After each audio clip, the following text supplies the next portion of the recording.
Hi folks, you're with Tacitus today at your Pushback channel. Thank you for listening, and while you're with us, please take a moment to subscribe below and don't forget to hit that bell symbol to receive notification.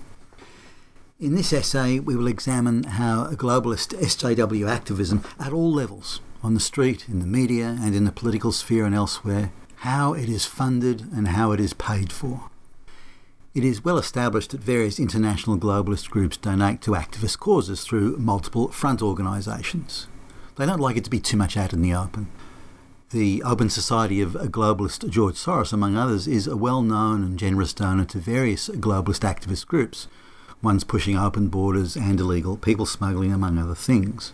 The near omnipresent street marches you see all over the Western world, those slogan-chanting zombies and the angry, low-IQ undergraduate protests, are all funded, either wholly or in part, by globalist activist organisations. All of it is funded. If you can find even one example of a genuine grassroots pro-globalist activist street march or demonstration, please let me know, because I couldn't find even one, and I looked hard.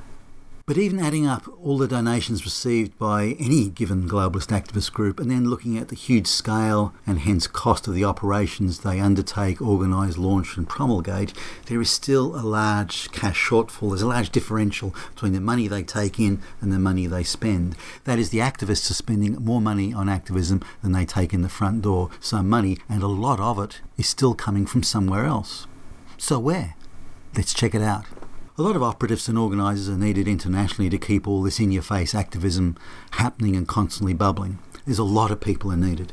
A central group of international professional agitators and activist organisers sits at the middle of it all. So when a politician makes a speech globalists don't like, within an hour, anywhere in the world, they can have a mob outside that politician's office, complete with rehearsed chants, professional signage, sound bites, and a mainstream media presence. Now, this requires a considerable standby mobilisation capacity, and it's very expensive to have that many people standing by ready to activate, to have that many people in place along with the confected mob outrage, all at the push of a button.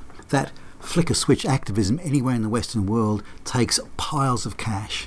The organising brain of the globalist administrative agitators who make up activist Downtown Central generate a huge annual payroll. But they're not needed all the time, but they are needed on demand or at very short notice. So how do the globalist agitators and agitator groups pay for all this standby capacity? Well, here's how.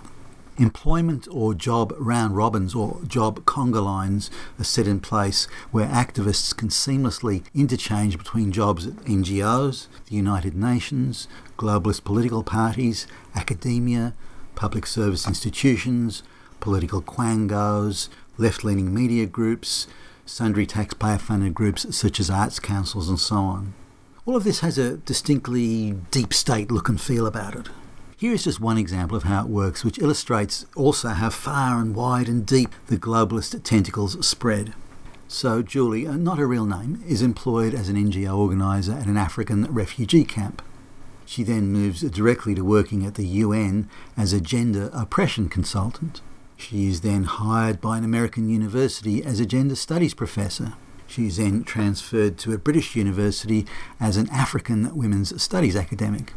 While still in Britain, she's then hired as a consultant to a major political party and has access to those at the party organisational and political apex. She is then hired by a Canadian leftist media outfit as a community engagement consultant, and following that is hired by a union-controlled labour hire organisation, which in turn on-hires her to a leftist political party, also in Canada, where she moonlights with shadowy NGO groups and has close ties to local universities and colleges with access to students, and does a lot of student organising in this area of Canada at an election time. Julie and thousands of others are moved around within a network to wherever activists and agitators are needed, and to organise activist propaganda and to organise student activist protest cells. Now, multiply this sort of employment, conga line of employment architecture by tens of thousands of similar cases globally, which will give you an idea of the scale of what is going on here. Any non-leftist or anti-globalist activism is microscopic by comparison to this. These illicit and horribly tainted hiring practices are worth hundreds of millions of dollars a year to the globalist activist cause. They could not attempt even half the projects they do without this critical backdoor financial support and, just as importantly, the logistical positioning. Now, if these folks were really any good at what they're doing, we would all be in gulags by now. But fortunately for the rest of us, they are selected for their ideological fanaticism. Thus, they make a lot of mistakes. They've got a high mistake rate, a lot of fumbled execution, as well as a lot of cringeworthy, childlike overreach. And this limits, of course, their effectiveness. Now, the actual money flow sort of goes like this. Most NGOs are tax exempt, and those donating to them can often claim a tax deduction. So to a very great extent, and to a complete extent in some regions, NGOs, as well as the various divisions and subgroups of the United Nations, are indirectly taxpayer funded. All the other jobs held by these large core professional agitators are really on the Western taxpayer payroll, such as in Western universities, political or public service roles, left-leaning media outfits that are funded by adverts from government and various NGOs. So it's effectively, again, a round robin of money here. You employ our activist people and we'll place adverts and so on. So by this employment conga line method, globalist activists and agitators can be moved around, recycled, installed, placed and positioned, all at the expense of the Western taxpayer. You will also notice how these conga line jobs rotate around three things: political decision-making and ready, easy access to third world peasants on one hand and senior high school and college kids on another, particularly the gender studies types. This in turn provides access to political policy shaping and access to hundreds of thousands of impressionable, low IQ young minds to make up the mobs of zombie protest foot soldiers.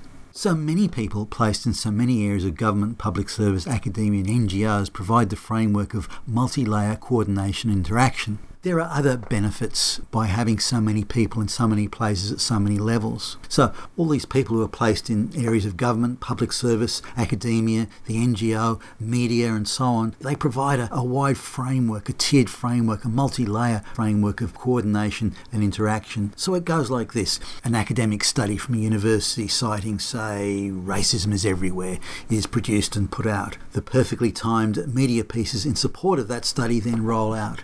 Also at the TV talk shows, tightly coordinating with that to create this wider, powerful narrative. Then the college kid street marches, right on cue, have been organised in advance. The full-page adverts of invented poster children, social media hysteria, the political speeches, the UN speeches, all of this is coordinated. And this, of course, is how they do it. There is also a vast underground payment-in-kind system that financially supports the globalist mob rage and agitation business model.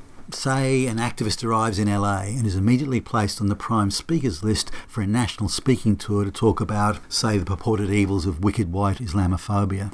The speaking fees are paid for by various public service bodies in California, say, donating to the activist artistic organisations who in turn are underwriting this speaking tour.